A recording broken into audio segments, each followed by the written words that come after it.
सभी विद्यार्थियों का मेरा नमस्कार। स्वागत है गायत्री विद्या मंदिर उच्च माध्यमिक विद्यालय सांचौर द्वारा संचालित ऑनलाइन क्लास में। आज की इस ऑनलाइन क्लास में हम लोग पढ़ेंगे क्लास 12th के सब्जेक्ट जीव विज्ञान से संबंधित एक टॉपिक। इस बायोलॉजी के अंतर्गत अभी तक हम चैप्टर नंबर 1 से लगा कर के 4 तक पढ़ चुके हैं और उसके अंतर्गत हमने क्या पढ़ा हुआ है? हमने पढ़ा था पादपों में जनन की प्रक्रिया किस प्रकार से होती है और लैंगिक जनन से संबंधित विभिन्न प्रकार के प्रक्रिया, पद और संरचनाओं के बारे में जानकारी प्राप्त की थी। आज हम जिस टॉपिक को स्टार्ट कर रहे हैं वो पादप कार्यकी से संबंधित है। पादप कार्यकी से तात्पर्य है कि आपने सुना होगा पौधों की जड़ों के द्वारा जल अवशोषण होता है, वाष्पोत्सर्जन होता है, पौधों में श्वसन की क्रिया होती है, प्रकाश संश्लेषण की क्रिया होती है, विभिन्न प्रकार के पादप हार्मोन होते हैं। तो इन सभी का जो अध्ययन किया जाता है वो कार्यकी से संबंधित है। तो हम जो आज से टॉपिक पढ़ रहे हैं वो इसी से संबंधित है। हम यदि किसी भी पादप की सरल सी संरचना बनाएं तो इस पादप में मुख्य रूप से क्या क्या भाग होंगे? एक तो पाया जाता है परोतंत्र और दूसरा पाया जाता है मूल तंत्र। तो ये एक सामान्य प्रकार की पर्ण,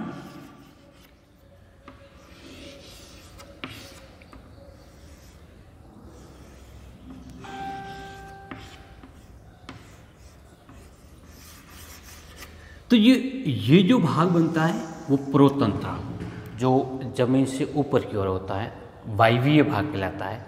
और इस तंत्र के अंतर्गत मुख्य स्तंभ, उसकी पर्ण और शाखाएं, पुष्प इत्यादि होते हैं। जबकि जो भाग जमीन में होता है उस तंत्र को नाम देते हैं मूल तंत्र या मूल। जबकि जमीन से ऊपरी वाला भाग कौन सा हुआ? परोतंत्र। हमें ये ज्ञात है कि पादप अपनी उपापचयी क्रियाओं को कंप्लीट करने के लिए जड़ के द्वारा जल का अवशोषण करता है। ये हमने पहले की कक्षा में पढ़ चुका है। किसके द्वारा अवशोषण होता है? इस जड़ के द्वारा, मूल के द्वारा जल और विभिन्न प्रकार के खनिज लवणों का अवशोषण होता है। फिर ये लवण और जल इस मूल द्वारा अवशोषित हो गए, फिर किसको पहुंचाया जाता है? परोतंत्र भाग पहुंचाया जाता है, जहाँ पे प्रकाश संश्लेषण द्वारा खाद्य पदार्थ का निर्माण होता है। अन्य सभी प्रकार की संश्लेषण क्रियाओं के द्वारा इस पादप वृद्धि के लिए आवश्यक घटकों का निर्माण किया जाता है। और इसके लिए क्या प्रयुक्त होता है? जल तथा खनिज लवण। अब होता क्या है कि जल का अवशोषण बहुत अधिक मात्रा में होता है। उपापचयी क्रियाओं के द्वारा जल का कुछ भाग प्रयुक्त हो जाता है। उसके बाद में शेष जितना भी जल होता है वो पादप के इन वायवीय भागों के द्वारा बाहर निकाल दिया जाता है। अतिरिक्त जल को करेंगे क्या ये? इसलिए क्या करते हैं? इन वायवीय भागों से बाहर निकाला जाता है, वायुमंडल में छोड़ा जाता है। तो ये जो एक विशेष क्रिया होती है जो पादप के जीवित रहने के लिए जरूरी होती है, इस क्रिया को नाम देते हैं वाष्पो उत्सर्जन। तो आज हम इस क्लास में किससे पढ़ेंगे? हमारा आज का जो टॉपिक होगा वो होगा वाष्पो उत्सर्जन।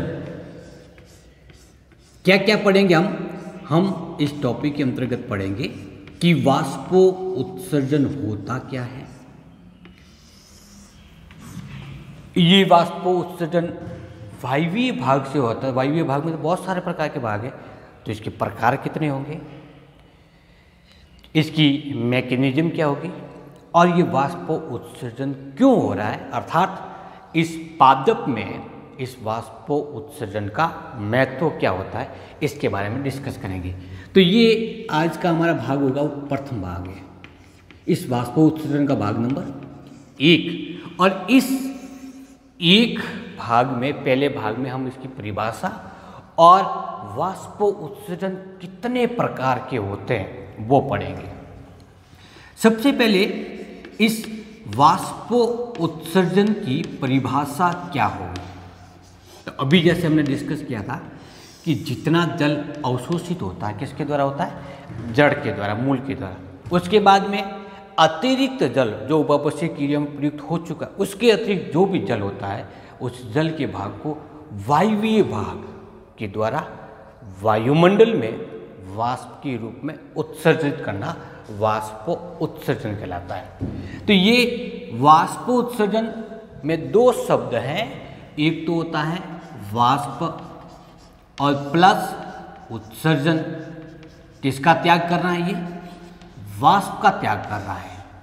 वाष्प क्या है कि जब जल को हम 100 डिग्री पर 100 डिग्री सेंटीग्रेड पर उबालते हैं तो वो द्रव अवस्था से गैसीय अवस्था में बदल जाता है।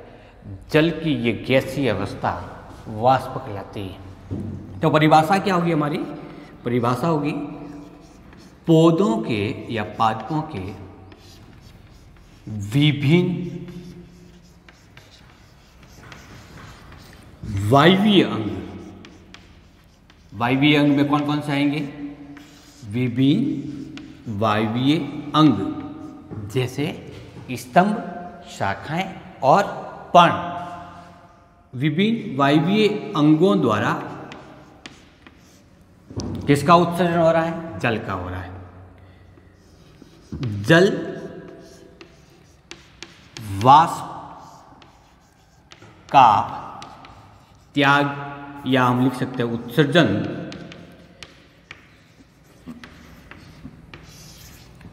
वाष्प उत्सर्जन कहलाता है। क्या कहलाएगा, वाष्प उत्सर्जन या ट्रांसपीरेशन वाष्प उत्सर्जन कहलाता है।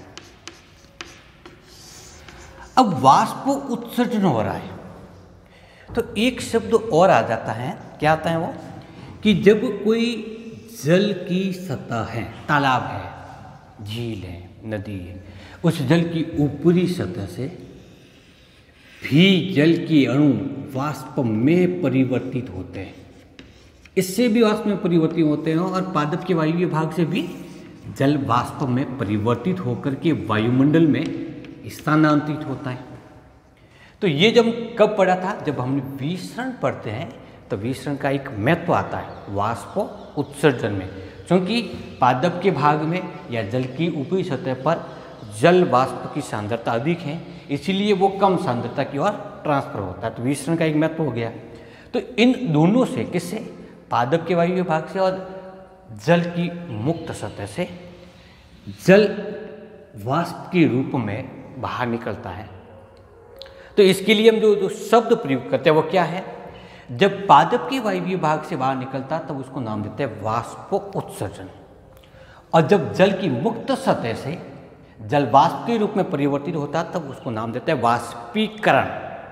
क्या नाम देंगे, वाष्पीकरण। और इसके लिए क्या नाम दिया गया, वाष्प उत्सर्जन। दो चीज होगी, दोनों ही जल के वाष्प में परिवर्तित होने से संबंधित है। तो क्या आप बता सकते हैं कि इन दोनों क्रियाओं में क्या अंतर होता है, ये एक ही प्रकार की क्रिया है या अलग अलग प्रकार की। तो इसके आंसर के लिए क्या है कि एक समानता ये है कि दोनों में ही वाष्प का उत्सर्जन होता है, वाष्प बाहर निकलती है। असमानता क्या है, असमानता ये है कि वाष्पीकरण हमेशा जल की मुक्त सतह से होता है। जैसे तालाब की पानी पड़ा, उस पानी की ऊपरी सतह से, मुक्त सतह से हो रहा है, जबकि वाष्प उत्सर्जन मुक्त सतह से नहीं हो रहा बल्कि किससे द्वारा हो रहा है, इस पर्ण के द्वारा होता है, जिसमें मेसोफिल की कोशिका आंतरिक भाग में, वहाँ से वाष्प बाहर निकल रही है।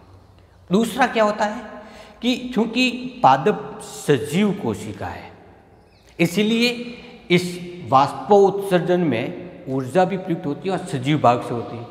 तालाब है वो निर्जीव भाग है, इसमें कोई किसी प्रकार की ऊर्जा प्रयुक्त नहीं होती। और दूसरा, आपने पढ़ा हुआ होगा कि रात्रि में रंध्र बंद हो जाते हैं, अर्थात उस समय वाष्प उत्सर्जन नहीं होगा, जबकि दिन के अंतर्गत रंध्र खुले होते हैं तो वाष्प उत्सर्जन होता है। वाष्पीकरण नॉन स्टॉप प्रक्रिया है, इसको रोकना, इसको बंद करने की कोई सिस्टम नहीं होता, अर्थात ये अनियंत्रित प्रक्रिया है और ये नियंत्रित प्रक्रिया है।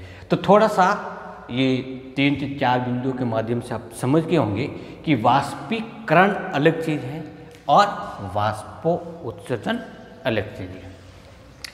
परिभाषा के बाद में हम पढ़ते हैं कि वायवीय भागों के लिए पढ़ा था, तो वायवीय भाग तो बहुत सारे हैं। इसका मतलब जिन भागों के द्वारा वाष्पो उत्सर्जन होगा उतने ही उसके प्रकार होंगे। तो हम पढ़ते हैं वाष्पो उत्सर्जन के प्रकार। वाष्पो उत्सर्जन कितने प्रकार का होता है, तो हम इसको एक आरेख के माध्यम से समझते हैं। वाष्पो उत्सर्जन मुख्य रूप से 3 प्रकार का होता है। कितने प्रकार का होगा? 3 प्रकार का। अब वो 3 प्रकार का कौन कौन सा है वो देखिए। सबसे अधिक जो वाष्पो उत्सर्जन होता है वो पर्ण के द्वारा होता है, और पर्ण में क्या पाए जाते हैं? छोटे छोटे छिद्र पाए जाते हैं। उन छिद्रों को नाम देते हैं रंध्र। तो जो रंध्रों के द्वारा वाष्पो उत्सर्जन होगा वो रंध्रीय वाष्पो उत्सर्जन कहलाएगा। क्या कहलाएगा? रंध्रीय वाष्पो उत्सर्जन। किसके द्वारा होगा?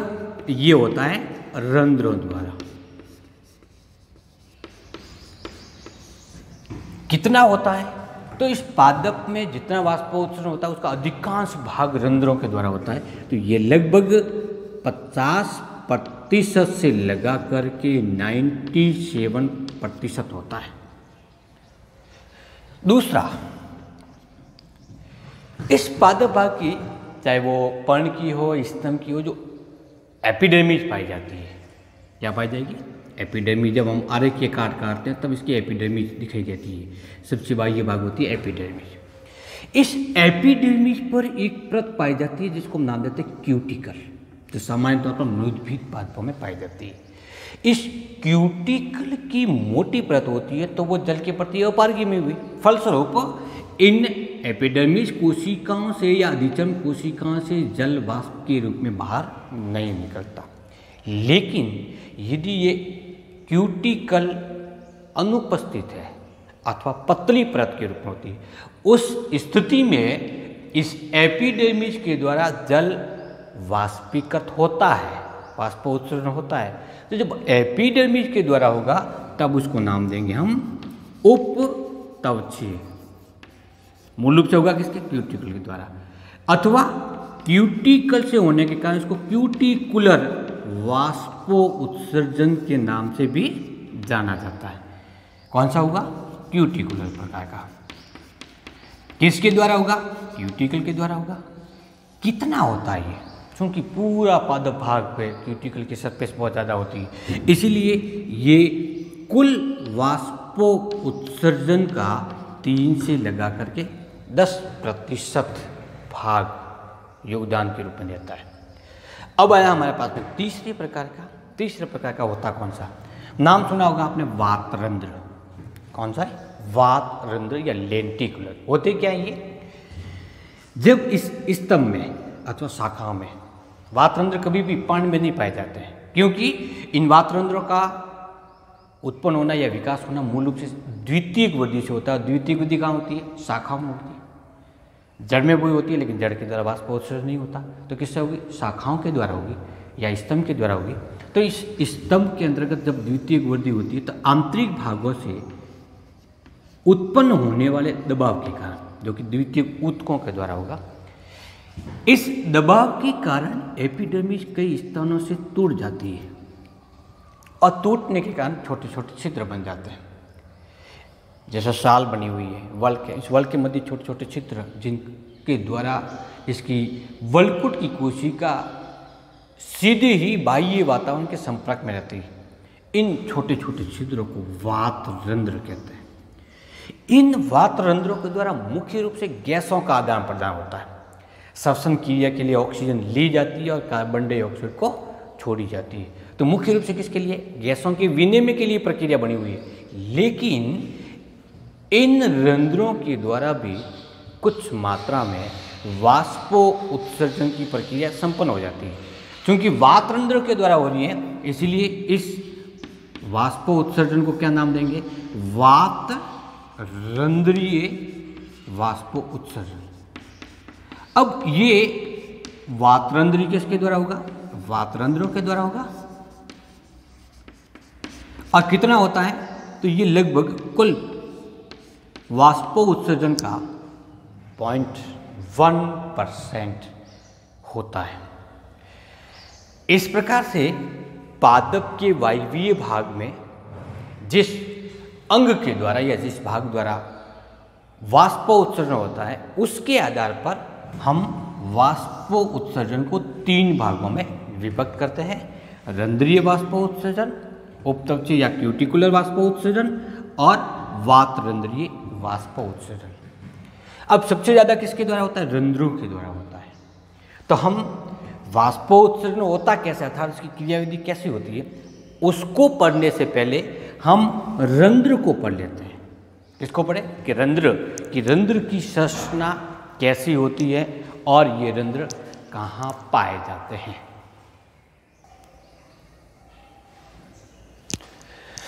रंध्रीय वाष्प उत्सर्जन जब पढ़ते हैं तो सबसे पहले हमें संरचना पढ़नी पड़ती है, वो है रंध्र की। अब रंध्र की संरचना समझते हैं अपन। तो सबसे पहले बात करते हैं कि एक पर्ण की सतह पर, एक पर्ण की आंतरिक सतह किस प्रकार से होती है। तो ये जो मैं संरचना बना रहा हूँ वो है एपिडर्मिस की। 2 प्रकार की एपिडर्मिस पर्ण में पाई जाती है। एक को नाम देते हैं ऊपरी एपिडर्मिस और दूसरे भाग को नाम देते हैं निचली एपिडर्मिस। निचली एपिडर्मिस। कितनी एपिडर्मिस होगी? 2, ऊपरी और निचली। हम क्या पढ़ रहे हैं? पर्ण की आंतरिक संरचना पढ़ रहे हैं, जो आपने 11th में पढ़ रखी है, लेकिन फिर भी हम एक बार उसको वापस रिवाइज कर लेते हैं। इनके बीच में यहाँ पर मेसोफिल ऊतक पाए जाते हैं। पृष्ठाधारी पर्ण है तो ऊपरी एपिडर्मिस के नीचे खम्भ ऊतक पाए जाते हैं और निचली एपिडर्मिस तथा खम्भ ऊतक के मध्य सामान्य स्पॉन्जी ऊतक होते हैं। इन ऊतकों को नाम देते हैं पर्ण मध्योतक। यदि वो समद्विपार्श्व पर्ण है तो पूरे भाग के अंतर्गत एक जैसे ऊतक पाए जाते हैं। इसके साथ में इसमें 7 ऊतक पाए जाते हैं। अब हमने क्या पढ़ा था कि यदि वो समद्विपार्श्व पर्ण है अथवा एक बीजपत्री पादप की पर्ण है तो इस एपिडर्मिस में कुछ रंध्रनुमा छिद्रनुमा संरचना पाए जाते हैं, जिसको रंध्र कहते हैं, जो दोनों ही सतह पर पाए जाते हैं। ऊपरी सतह पे भी है और निचली सतह पे। लेकिन यदि वो पृष्ठाधारी पर्ण है तो केवल निचली सतह पर ही इस प्रकार की छिद्रनुमा संरचना पाई जाती है। इन संरचनाओं को क्या नाम देते हैं? रंध्र कहते हैं। इन रंध्रों के द्वारा ही होने वाले वाष्प उत्सर्जन को रंध्रीय वाष्प उत्सर्जन के नाम से जाना जाता है। तो इसका मतलब ये रंध्र की उत्पत्ति कहाँ से होती है? उत्पत्ति के संदर्भ में बात करें तो हमेशा किससे होगी? ये होती है एपिडर्मिस से। तो पहली बात करते हैं उत्पत्ति की। उत्पत्ति होती है एपिडर्मिस कोशिका से। यदि आपको रंध्र की संरचना प्रैक्टिकल रूप में देखनी है तो हम एपिडर्मिस को उतारते हैं। किसके एपिडर्मिस उतारते हैं? सामान्यतः पत्ता गोभी के पर्ण की एपिडर्मिस को उतारेंगे तो आपको स्पष्ट रूप से जब स्लाइड में देखोगे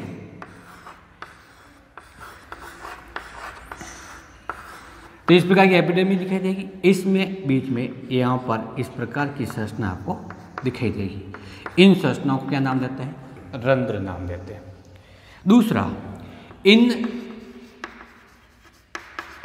रंध्रों की स्थिति कहाँ होती है? तो ऊपरी सतह पर भी हो सकती है और निचली सतह पर भी हो सकती है। तो हमेशा लिखते हैं पर्ण की सतह पर, क्योंकि एपिडर्मिस कहाँ पाई जाती है? सतह पर पाई जाती है। अब ऊपरी एपिडर्मिस पर ही पाए जाएं या निचली एपिडर्मिस पर ही पाए जाते हैं, इसका मतलब जैसे कि हमने समद्वि पार्श्व पर्ण पढ़ते हैं तो दोनों सतह पाई जाती है। यदि हम पश्चाधारी पर्ण की बात करते हैं तो केवल निचली सतह पाई जाती है। इसका मतलब रंध्रों की वितरण के आधार पर पर्ण के प्रकार पाए जाते हैं। इसके आधार पर रंध्रों के वितरण के आधार पर पर्ण अलग अलग प्रकार की हो सकती है। तो उसको हम 3 भागों में विभक्त करते हैं। कितने भागों में? 3 भागों में। अब वो 3 भाग कौन कौन से हुए? पहला भाग हो सकता है कि केवल निचली सतह पर ही रंध्र पाए जाए। कौन सी सतह पर पाए जाए? केवल निचली सतह पर पाई जाती है। तो ऐसी पर्ण को नाम देते हैं हम अधोरंध्री पर्ण। कहां पे पाए जाते हैं? रंध्र केवल निचली सतह पर उपस्थित होती है। कौन सी प्रकार की पर्ण? सामान्य तौर पर द्विबीजपत्री पर्ण, जिसको हम पश्चाधारी पर्ण भी कह सकते हैं। जैसे एग्जाम्पल लिया जाए तो किसका लेंगे हम? सेब का लेंगे, संतरे का लेंगे, या द्विबीजपत्री आम का ले सकते हैं, किसी का भी ले सकते हैं। इस प्रकार की पर्ण को हम सेव प्रकार की पर्ण भी कह सकते हैं। क्या नाम देंगे उसको? सेव प्रकार की पर्ण। दूसरी प्रकार की पर्ण देखिए, जिसमें दोनों सतह पर रंध्र पाए जाते हैं। ऐसी पर्ण को नाम देते हैं उभयरंध्रीय पर्ण। अब दोनों सतह का मतलब होगा ऊपरी सतह पर पाई जाए और निचली सतह पर पाई जाती है। ऐसी पर्ण होती है वो सामान्य तौर पर एक बीजपत्री पर्ण कहलाती है। एक बीजपत्री पादपों की पर्ण। जैसे मक्का की बात करें अपन, है ना, जई की बात करें, इस प्रकार की पर्ण का अध्ययन किया था जई में, इसलिए उसको जई प्रकार की पर्ण भी कहा जाता है। कितने प्रकार की होगी? 2 प्रकार की, और 2 और उभय। तीसरी होती है वो अधिरंध्रीय कहलाती है। अधिरंध्रीय पर्ण। रंध्र कहाँ पाए जाएंगे? रंध्र स्थित होते हैं केवल ऊपरी सतह पर, ऊपरी सतह पर उपस्थित होते हैं। निचली सतह पर रंध्र नहीं पाए जाते। ऐसा किसमें पाया जाता है? तो ऐसा जलीय पादप की पर्ण जो जल की सतह पर तैरती रहती है उनमें पाए जाते हैं। जैसे वाटर लिली, एक कुमुदनी भी कहते हैं। इसलिए इस प्रकार के रंध्रों को कुमुदनी प्रकार के रंध्र भी कहा जाता है। कुमुदनी प्रकार के जितने भी प्लावी पौधे हैं जो जल की सतह पर तैरते रहते हैं, उन सभी पादपों में या पर्ण में रंध्र हमेशा ऊपरी सतह पर ही पाए जाते हैं। लिख सकते हैं हम उसको प्लावी पादप। इस प्रकार से रंध्रों के वितरण के आधार पर पर्ण 3 प्रकार की, अधोरंध्रीय,